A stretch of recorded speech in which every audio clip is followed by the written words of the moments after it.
Welcome to the Heart of Herbs Herbal School podcast, where we explore the fascinating world of herbal medicine and natural healing. I'm your host, Demetria Clark, and I'm thrilled to be your guide on this journey of discovery. At Heart of Herbs Herbal School, we're passionate about empowering individuals to harness the power of plants for health and wellness. Through our podcast, we'll dive into topics ranging from herbal materia medicas, clinical herbalism, sharing insights, interviews, tips, and wisdom to inspire and educate our listeners. Hello, welcome to another episode of the Heart of Herbs Herbal School podcast, where we dive deep into the world of herbal remedies, folklore, and the healing power of plants. I'm your host, Demetria Clark. I'm the director and founder of Heart of Herbs Herbal School. And today, we are checking out the fascinating realm of herbal bitters. Herbal bitters have a long history, dating back centuries. They're renowned for stimulating digestion, supporting liver health, and even uplifting our spirits. But what exactly are herbal bitters and what makes them so potent? So today I want to break it down for you, and we'll talk about what herbal bitters are, some herbs that are used in herbal bitters, and I'll even share a recipe with you. And the great thing is, because we have the transcripts of the podcast, you'll be able to also read the recipe and see what we're saying. So if you need to prepare this, it'll all be there for you.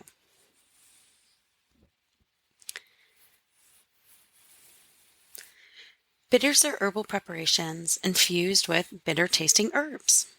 These can include a wide variety of plants. Some common ones are dandelion, gentian, wormwood, and burdock.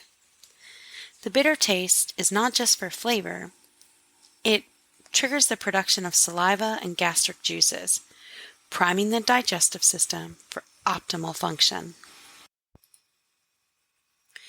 Different herbs bring their unique profiles and benefits to a blend for an herbal bitter blend. For example, gentian root is known for its intensely bitter taste and the ability to stimulate bile production, and this aids in the breakdown of fats. On the other hand, dandelion root supports liver function and acts as a gentle diuretic, helping to eliminate toxins from the body. Herbal bitters can be used in a variety of ways. Some people prefer to take them neat, so just a few drops on the tongue before or after meals to stimulate digestion. Others may mix them into cocktails or mocktails, adding a sophisticated flavor depth while reaping their digestive benefits. I also like to put bitter blends into things like salad dressings, marinades, and other ways to flavor foods and grains. I just really like that. I like having kind of like that little bitter bite to foods. But perhaps one of the most interesting aspects of herbal bitters is their role in herbalism and traditional medicine. Different cultures have their own unique blends and recipes, each tailored to address specific health concerns or imbalances. For example, in traditional Chinese medicine, bitters like gentian and bitter orange peel are often used to clear heat and dampness from the body, making them ideal for conditions like indigestion and sluggishness. In Ayurveda, the ancient healing system of India, bitters such as turmeric and fenugreek are prized for their ability to stimulate Agni, the digestive fire, promoting efficient digestion and nutrient absorption. Adding bitters to herbs also adding bitters to cooking and adding bitters to things that you don't always think of when it comes to food. So adding bittered candy herbs and fruits to cakes, or adding bitters to marinades and soups and stews and just all different ways that we cook also gives a more complex and satisfying feel to food. It really just helps our palate open up, and it's a lot of fun. Here are some commonly used bitter herbs. So dandelion root, Taraxum officinale, is known for its slightly bitter taste and earthy undertones. It contains bitter principles that stimulate digestion and promote bile production and flow, making it useful for supporting liver and gallbladder health. Dandelion root is often included in herbal bitters to aid digestion, improve nutrient absorption, and support detoxification processes in the body. Dandelion leaf is commonly used in foods. So you can do dandelion leaf tea, of course. You can do dandelion flower. People like to make fritters with them, or you can add them to cakes. You can use the greens in sag paneer, or just, you're cooking your greens or steaming your greens or in salads. You can really incorporate a lot of these bitter elements into your everyday life. One of the things that's great is living in the South. I love the fact that you can find, and of course, greens have spread to different parts of the country, but I just used to always love that you could find like collard greens and dandelion greens and turnip greens, like a lot of these bitter greens in the grocery stores. Even when I was a child, they were very easy to find, and you could find them frozen, and it was just really great because it was just so easy to incorporate all of that into your diet. And the greens are obviously so nutritious and all these other fun things, but I've always just really liked that. And I love seeing how when I visit other parts of the country that this is becoming more and more common wherever you go. So gentian root, Gentiana lutea. Gentian root has an intensely bitter taste, making it a powerful digestive tonic. Its bitterness stimulates saliva production and gastric juices, promoting an efficient digestion. Gentian root is a key ingredient to many traditional herbal bitters. It's prized for its ability to improve appetite, relieve indigestion, and support overall digestive functions. Another one that's great that can also be used as a food and is used as a food in many places around the world is burdock root. So burdock has a slightly sweet and earthy flavor with a hint of bitterness. It contains compounds known as inulin and mucilage, which support digestive health and promote the elimination of just all the stuff we don't really want in our body. It just helps us process and get rid of things much better. It's often included in herbal bitters for its mild bitter taste and its ability to support liver function, improve digestion, and purify and clean the blood. Now, I'm not a big purify the blood, but that's the way that they talk about it. And the reality is that it just helps keep our system healthy. Orange peel, Citrus sinensis, adds a bright citrusy flavor to many herbal bitters. It contains essential oils and flavonoids that stimulate digestion and provide antioxidant benefits. Orange peel is used in herbal bitters to enhance flavor and to provide digestive support. It also offers that beautiful citrusy aroma, which can help improve the mood and reduce stress. Fennel seeds have a sweet licorice-like flavor with a slightly bitter aftertaste. They contain volatile oils, including anethol, which have carminative and digestive properties. Fennel seeds are often included in herbal bitters for their ability to relieve gas, bloating, and indigestion. They also add a pleasant aroma and flavor to a blend. Fennel is often used in a lot of cooking from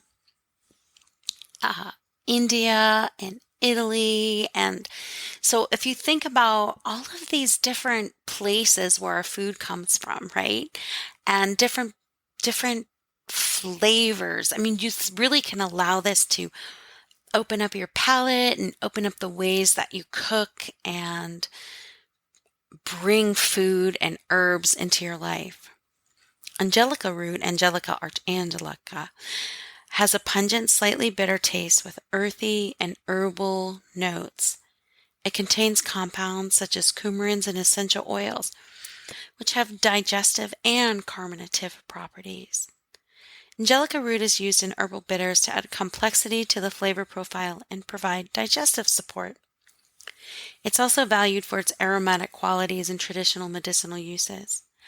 I used to love when we lived in Switzerland, we would always do our grocery shopping in France. And starting in the fall, I started having the most fabulous candied roots and fruits and peels and seeds.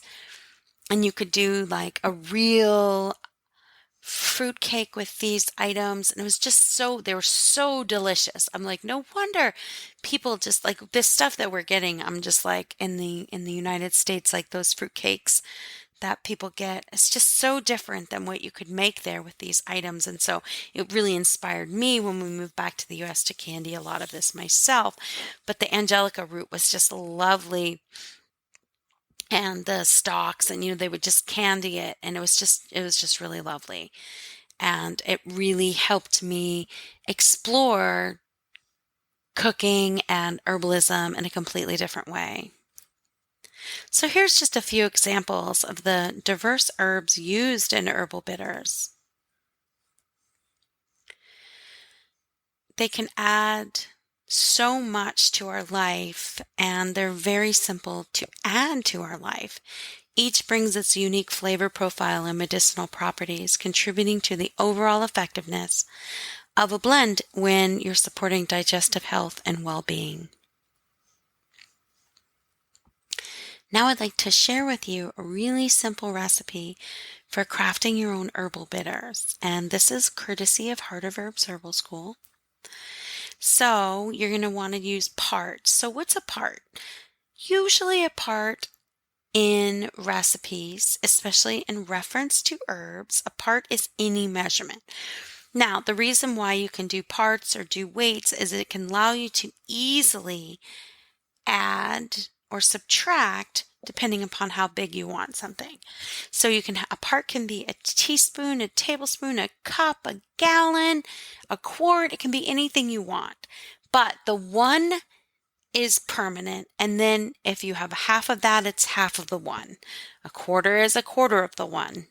So it makes it an easy way to record and keep things.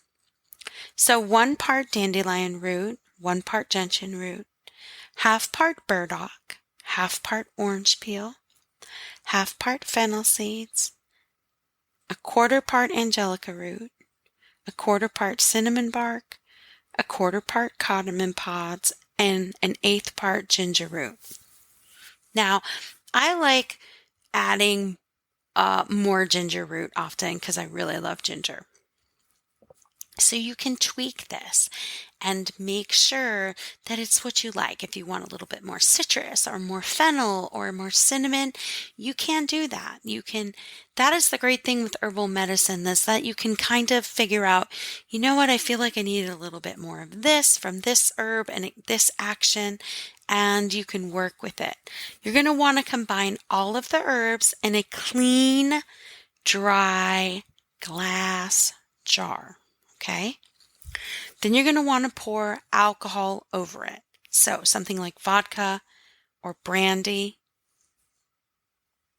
You, of course, could use gin or rum if you wanted. It doesn't have to be brandy or vodka.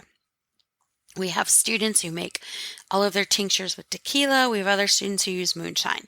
It really just depends on what you like and what you will find yourself complying with and using, number 1.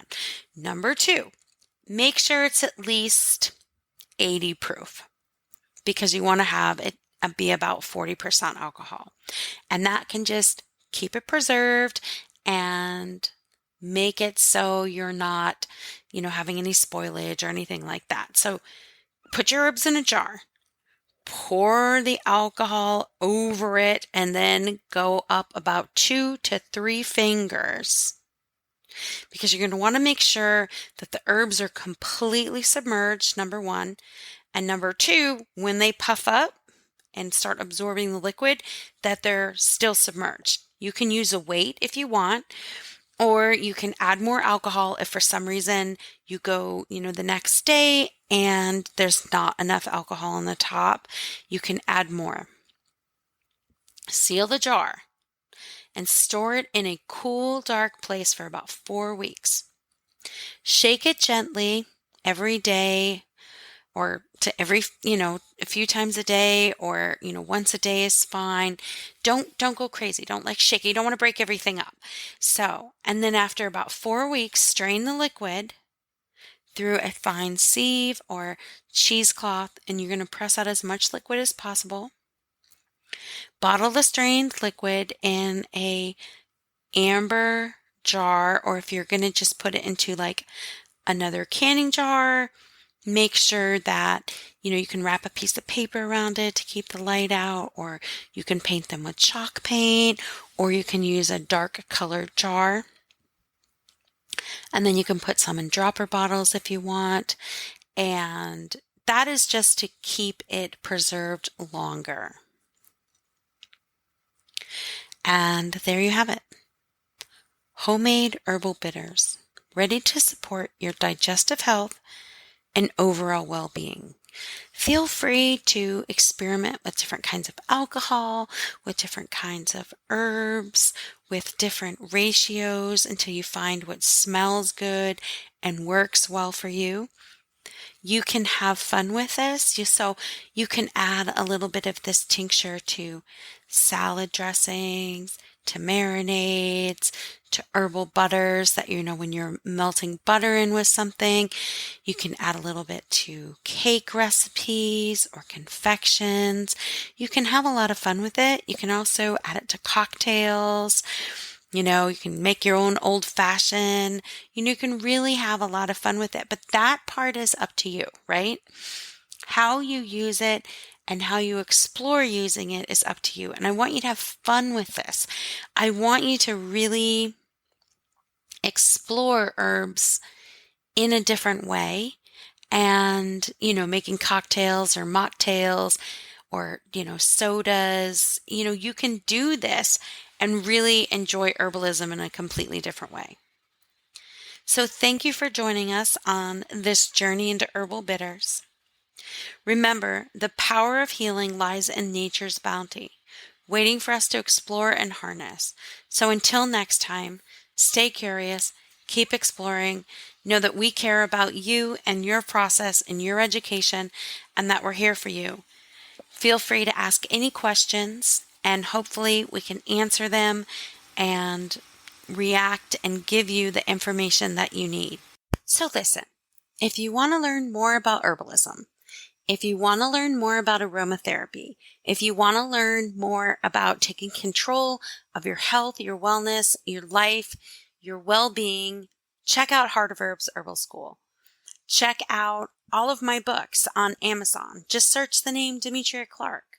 Check out other podcasts and blogs and information that's out there, because this could actually be a really wonderful and viable career for you if this is something that you're really passionate about.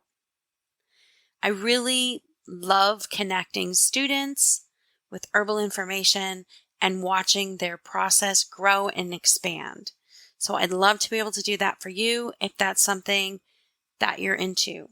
If you're not into that, or you just want a referral to someplace else, connect with us too, and hopefully we can give you the information that you need.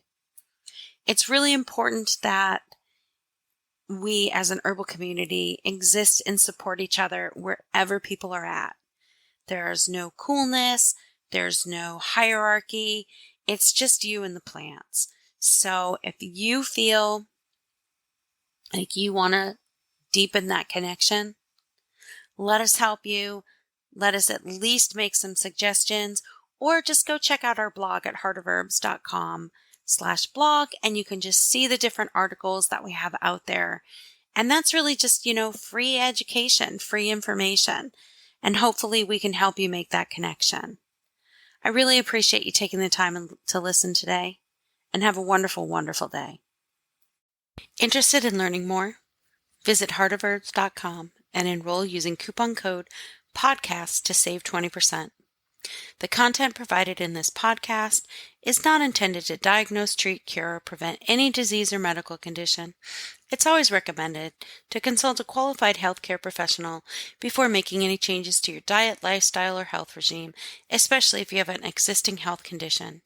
Any of the financial information and advice for starting or maintaining an herbal business is just that, information.